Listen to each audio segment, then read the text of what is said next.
Okay, so partneran natin yung niluto nating ginataang sitaw at kalabasa ng something fried and favorite ng marami.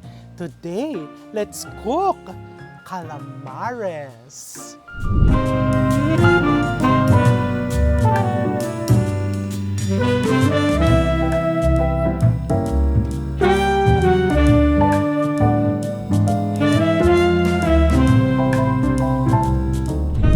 Alam ko, sa mga Italian restaurants, they call this calamari. But dito sa atin, di ba, tinatawag natin calamares. So, itawag natin kung anong gusto natin itawag dyan.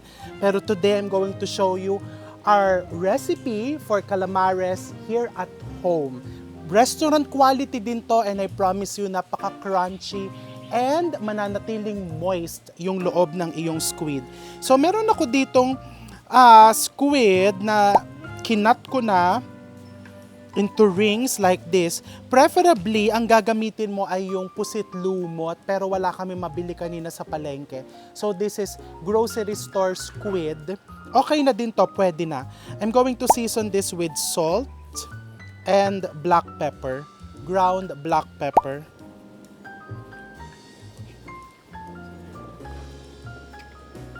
And splash of calamansi juice just to remove the lansa. And meron ako ditong egg whites. Lagyan mo lang ng konting egg whites. Ang gagawin ng egg whites is, and konting cornstarch. Gagawin ng egg whites para pakapitin niya yung cornstarch mamaya. Ay, garlic powder. Masarap din may garlic powder. Nagpapakuha kong garlic powder. Okay, cornstarch pa until you see na para na siyang smooth paste na natatakpan na niya, nako-coat na niya yung squid rings mo. That's the consistency that we are looking for. Sige, taktakan mo na ako dito, dear. This is garlic powder. Okay, that's it. And nagpapainit na ako ng mantika dito, ha. Okay, so ito na yun. This is the perfect consistency. Pwede ko pang lagyan ng konti pang cornstarch. Okay, tatanggalin ko yung isang glove. And then, I'll check the temperature of the oil. Kung mainit na siya. So, ayan, no, mainit na. Kasi nung nilagay ko yung chopstick, may mga bubbles ng tumataas. Magte-test fry ako ng isang piraso. So, this is how I'll do it. Ayan. I-coat mo ng cornstarch. Test tayo ng isa.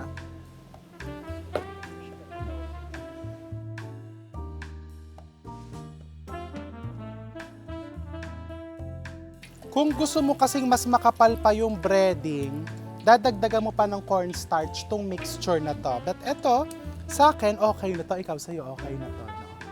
Ganda. Nagre-reklamo kasi sila pag makapal ang breading. Truly, breadings na lang nga nakakain mo. And parang pinapahirapan ko yung sarili ko dito sa maliit na bowl. So, lalakihan ko yung bowl.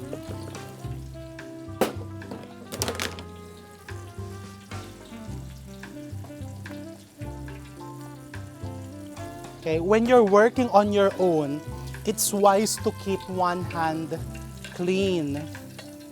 Oh, see, nice. High flame po ito, ha. Kasi ang idea is, lutuin mo yung labas, palutungin mo, while leaving the inside nice and moist.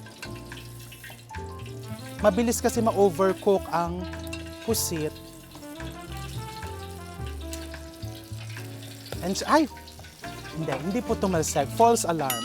I-ready mo yung... Okay, very nice. So, I'm going to start breading this.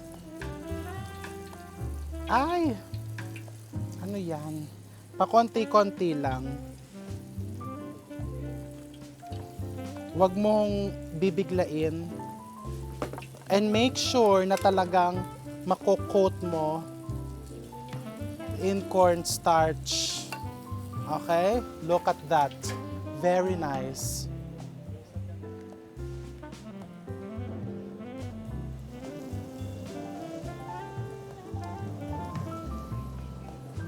Ako kasi talaga personally, mas gusto ko yung pusit lumot.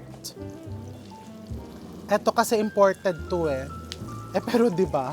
Katulad ng lagi kong sinasabi, maging masaya tayo sa kung anong nasa harap natin.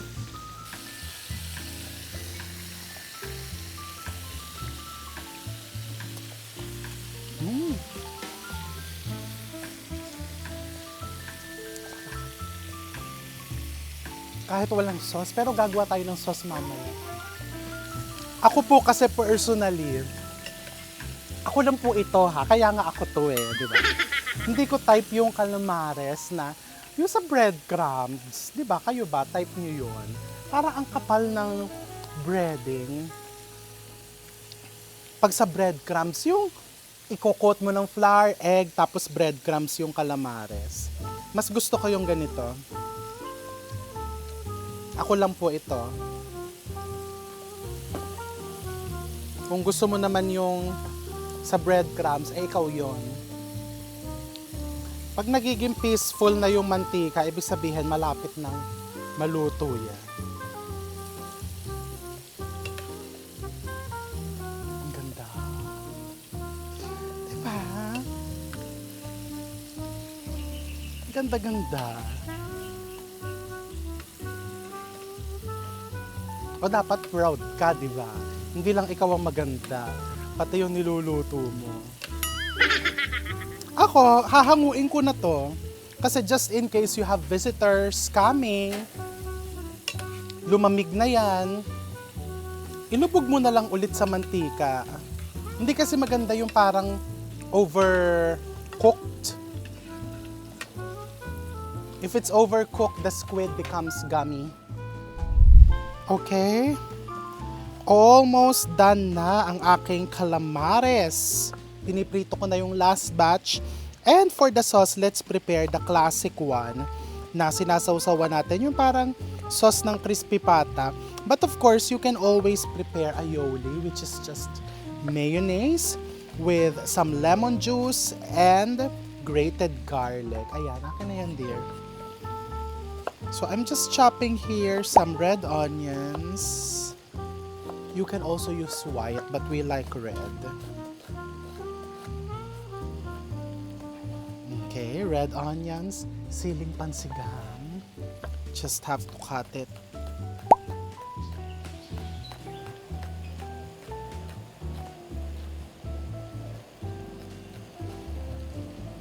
Siling labuyo. Okay, actually, ayan, pwede mo ganyanin yan para talagang lumabas yung kanilang juices. And then into a bowl,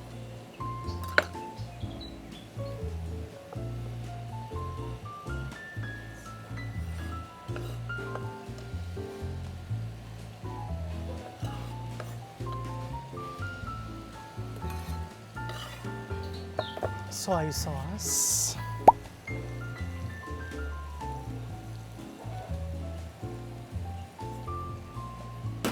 White vinegar.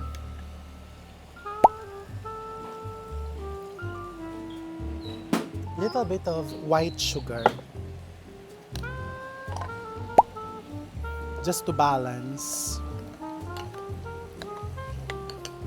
And nasa ng black pepper natin, dear. Black pepper. Ground black pepper. That's it. Tikman. Pero ito, mas masarap siya pag nabababad. So if you can prepare this hours ahead, ba't ba hindi ko inuna kanina, di ba? Sarili ko kasi lagi ang My God. Ayan, nasa mid tuloy ako. Sarili ko kasi lagi inuuna ko.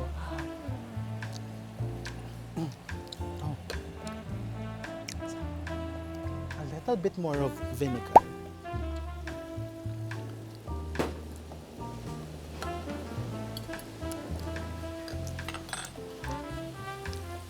Para tuloy gusto ko may crispy pata. Eh, di ba? Holy Week. Yan, tumasik tuloy yung laway ko. Sasabihin, tumasik ang laway mo. Kami naman po ang kakain ito. Papaltang ko. Ako lang ang kakain. Tikman natin. Tinikman ko na kanina ng walang sauce. Now, let's try it with the sauce.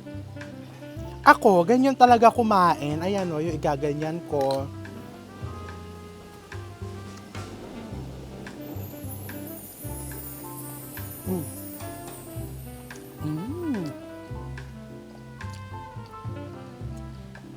I love it.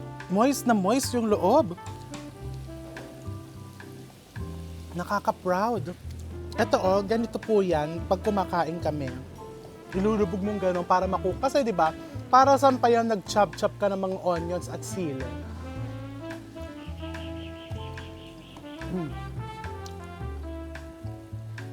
Oh my God. Ito nga yung ginaganong ko.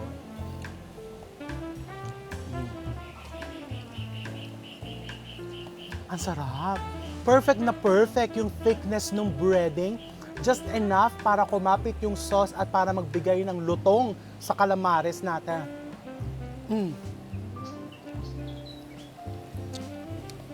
At ito ito yung una natin pinrito. Kanina pa to, gusto ko lang kumain ng isa pa eh. Pero, crunchy pa din.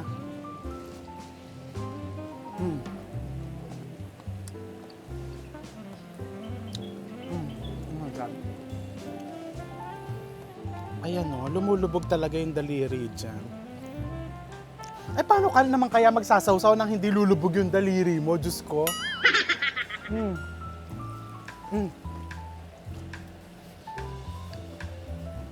Tsaka, di ba, pagkakainin mo yan, nakakamay. Teka nga. Huwag ka na maghintay.